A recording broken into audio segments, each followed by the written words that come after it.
the only tough one. That's the toughest thing I have all day. We'll now talk about what to tell children when traumatic events occur, like trying to pronounce her name properly.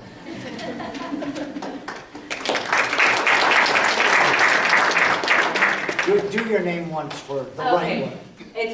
It's Gabby Ochoa Delgado. There we go. Not too difficult. Don't say that's easy.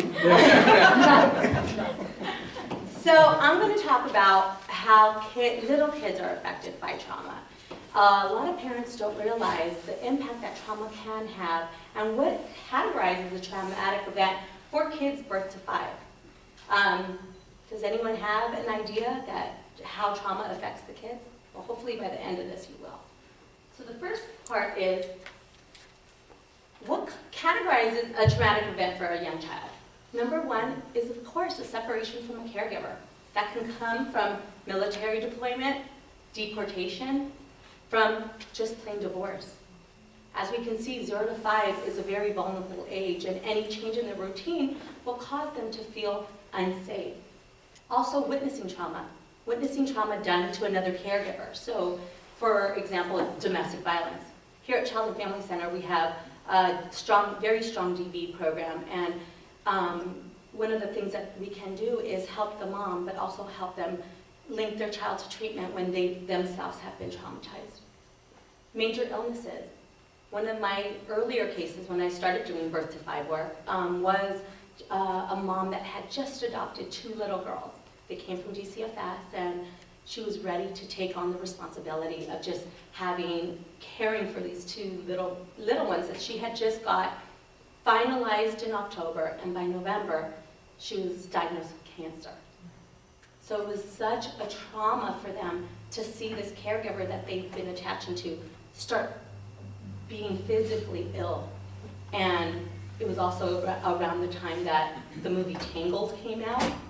So, you know, the very long-haired little, the princess.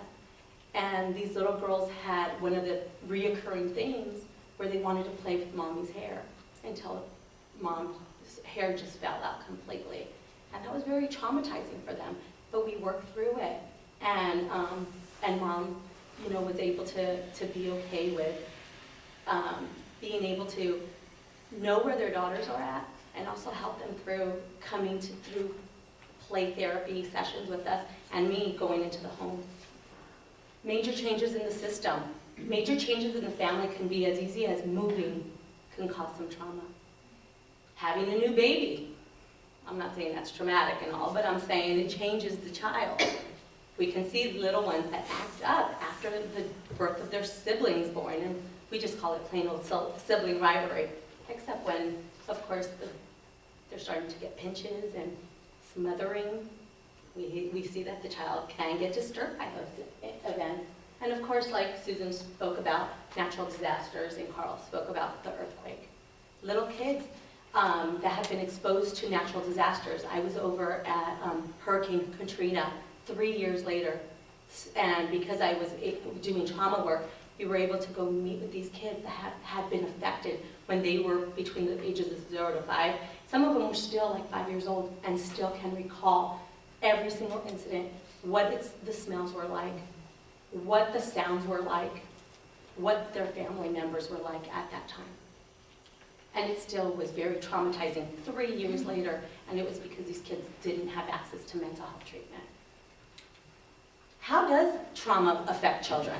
So the young child's affected by different ways. Number 1, physically. How we know children have been affected is through sleep. One is definitely the regulation of sleep, whether they're sleeping. Are they just fussing it? Adults are affected by that, by the way, the same way, right? When we can't sleep at night, disturbance of eating. Babies tend to be fussy and will not eat, and they stop gaining weight. But also 2 and 3-year-olds, we see the fussy eaters. That's concerning behavior for us as well. And then regressions in their regular behaviors, or regressions when they've been potty trained. Let's say they finally got that potty training moment at 3, and then there's a traumatic event. Oftentimes what we see is these kids go back into a place where they're no longer potty. They're starting to have accidents at school, have accidents at home, and a lot of bad writing again. Cognitively, kids are impacted by their cognitive regressions. Basically, that means their poor impulse control. They start doing things that instead of thinking before doing, they start doing and then thinking about it later when they're in trouble. Or problem solving. Sometimes kids just feel stuck. You know, you have a toy, you have the toy, but I want that toy. And they can't think of a solution. So we have to help them through it. Social and emotionally, these kids tend to feel feelings of hopelessness. They start to be very quiet or unusually shy, and they get angry and irritated, just like adults. That anger and irritated, we've seen 2 and 3 year olds. Anybody seen a 2 and 3 year old very angry and irritated? Definitely. Imagine one with trauma. It's exasperated. Behaviorally, what we see is separation anxiety. They don't want to leave their caregiver. They're scared to leave their caregiver. There's a real reaction in these kids. Also, an increase in power struggles, where it's typical to have some power struggles. We see it for everything. We start seeing power struggles with going to school, going to the market. I don't want to give up that toy. I don't want to go to school. I don't want to get that clothes on. I don't want to put those shoes on. I don't want to eat. Everything is a power struggle for these kids because it's a way to gain control in their lives.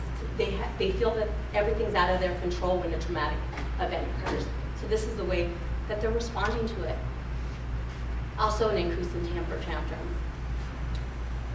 Signs that a child has been traumatized. I'm not training you guys to be psychologists, don't worry, but I am training you guys to start looking and recognizing signs. So reoccurring plays of the traumatic event. I get the luxury of going into preschools and looking at these kids during the house area. It really tells me a lot about what goes on at home. You know, the bossy little girl, or sometimes it's much more serious than that. Hypersensitivity, you know. Who got startled? Sometimes with loud noises, like we heard, they startle. It's called the startle response. And people, you know, their heart starts beating fast, it's a little sweaty. It's because you get scared. And these kids have that hypersensitivity all day long. They don't come back down. Like right now, hopefully you guys are coming back down. You know? You guys are safe here. The kids start acting out behaviorally. So kids that weren't acting out, start acting out. They start acting out at school, at home, at church, keep getting kicked out, in different environments. That's what we look at when kids. Is it just happening at home? Or is this impacting them in other ways, in other parts of their community? We see regression, I talked about, and signs of depression. I always give the statistic because people don't believe it. But at what age do you think? I work with birth to 5. Yes, you heard right, birth. At what age do you think I can diagnose depression? Anybody? Without a mental health degree? What would you say if I said 6 months? 6 months. Clinical depression. You all know how it impacts an adult, but imagine a child. Imagine an infant. So I don't want to get you guys all traumatized in hearing this lecture, so please bear with me, it gets better. Signs that a child also has been traumatized is some social withdrawal. They start withdrawing. I think someone mentioned, I think it was Susan, they start not being part of the family. They start getting away, being very shy, and they avoid the trauma. So sometimes if it is domestic violence, they stop going to the caregiver that's creating the trauma. Difficulty with regulation we talked about, eat, sleep, and emotional regulation. Emotional regulation is basically the ability to calm down.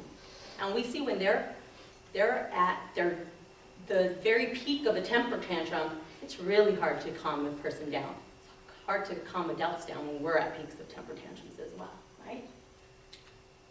Where do we start? Okay, we've identified that the kid, or the baby, or the infant, toddler, 5-year-old, has been traumatized. Where do we start? There's 3 things I need you guys to keep in mind if you take home anything. Well, I also want you to take home from theirs, but from my lecture, I want you to take home, you need to provide safety, I'll tell you how, stabilization, and definitely support. You are the caregiver. babies can't support themselves. So. Number one, how do we create safety?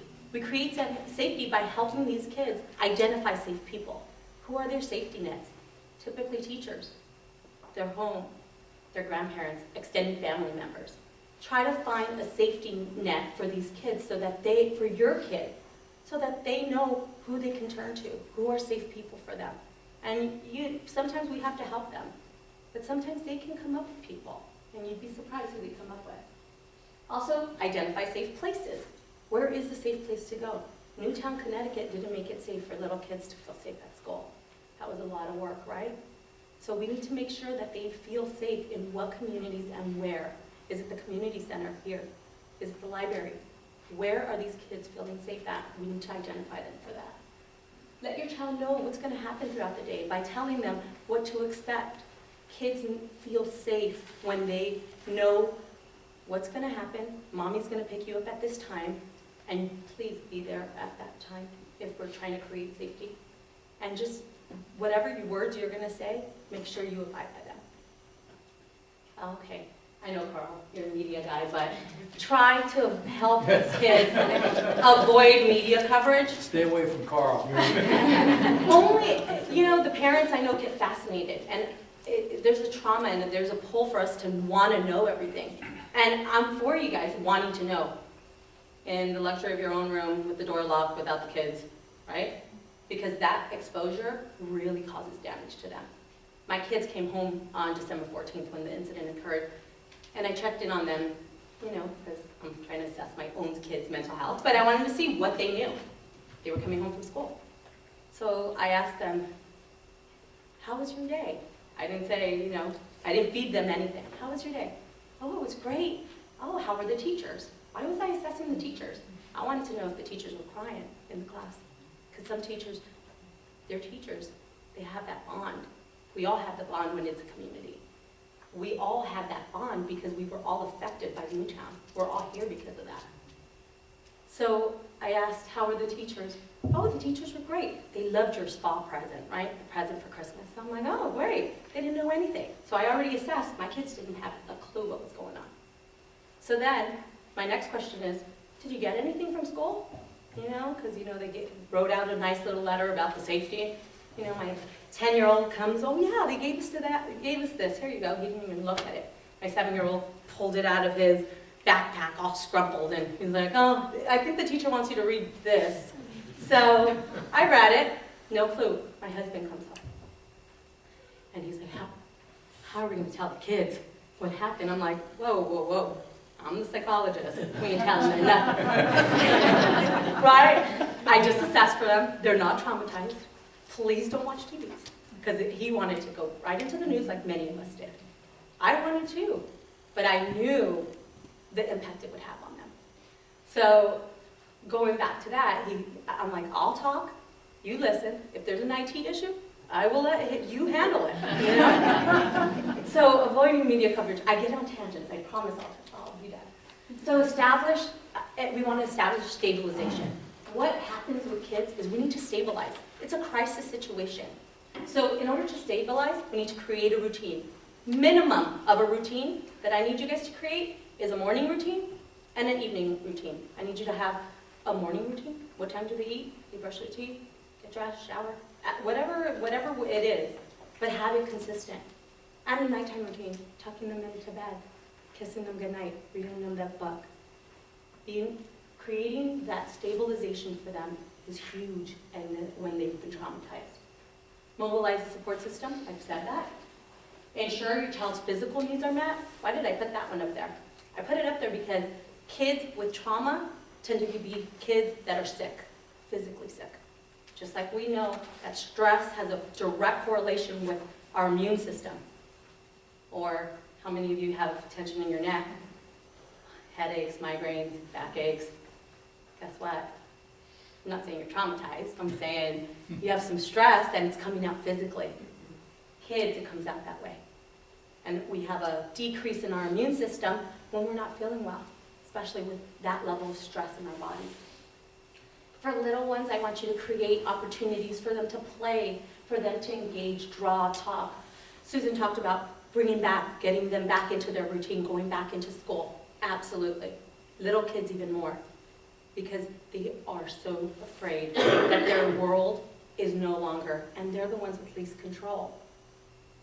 And be calm, parents, right? That's the number one thing. Is one of the biggest things that happen with trauma is that it's our reactions to it that affect the kids the most. So the way we respond to it will have whether they're scared or they're not going to be scared, and they're going to be able to move through it and process the situation. We want you guys to give support. Giving support can come from just being a good listener. I'm not saying the kids, I'm saying parents, being empathic, being there, letting them know that you're there when they're ready to talk. Not like my husband that wanted to, let's process this out, let's talk it out, put it out on the table. We're not there. Just know that, hey, you can come to me if there's any feelings. Little ones don't know how to express those feelings, so it's really hard for them to label, I'm sad, I'm frustrated, I'm angry. So guess the way it comes out? Temper tantrum, crying, screaming, fighting. All those are the ways they're communicating to you, I'm angry, I'm sad. They don't communicate that way when they're happy. They're kind of smiling and nice and calm. They also recognize their triggers. What's triggering those emotions for them? You guys all know what triggers? They're basically cues, smells, scents, things that come up for you when there's a certain response to a certain event. Give clear and honest answers. We want to be honest. Yes, the Newtown community lost 20 people, 20 innocent children. We want to be honest with them on how we address that, because the kids will ask you if they're exposed to it.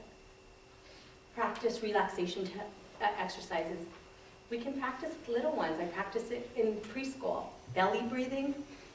You basically put like a stuffed animal or a little, it's called belly breathing, but you can put like a stuffed bear on their belly and just watch it raise up and down. And engage in positive, distracting activities. It's helpful for adults to be distracted when there's trauma. It's also helpful for little kids to go back and play at Chuck E. Cheese or go to the park or go get some ice cream and just go and distract them in a positive way. How do we talk through trauma? We want to use words for children that children understand, right? We want to talk to them in 0 to 5 terms, not in correlational big terms. We want to assess other explanations that the kids have heard. You know how I assess my children? What do they know? I wanted to know, what did they know? Because we want to clarify inaccurate details. We want to avoid the scary ones. We don't want to talk about the gruesome murder. We don't want to talk about blood all over. We don't want to talk about the tragedy. Those are all emotional words that give a reaction to us. And we want to help that children really understand bad things happen. I have great books over there I want you guys to take a look at. Bad things happen, but they are safe. That is the message. They are safe. Get support. I wrote this up for you guys. So I want you to seek support and discuss your own fears, but I don't want you to discuss your fears in front of the child, right? Seeking a friend, seeking a professional, practice self-care strategies, knowing what you guys can do to help yourselves, whether it just be taking a brisk walk, something easy, or if you need to go for an exercise or run, something to get your mind, your energy, that mind-body connection connected again.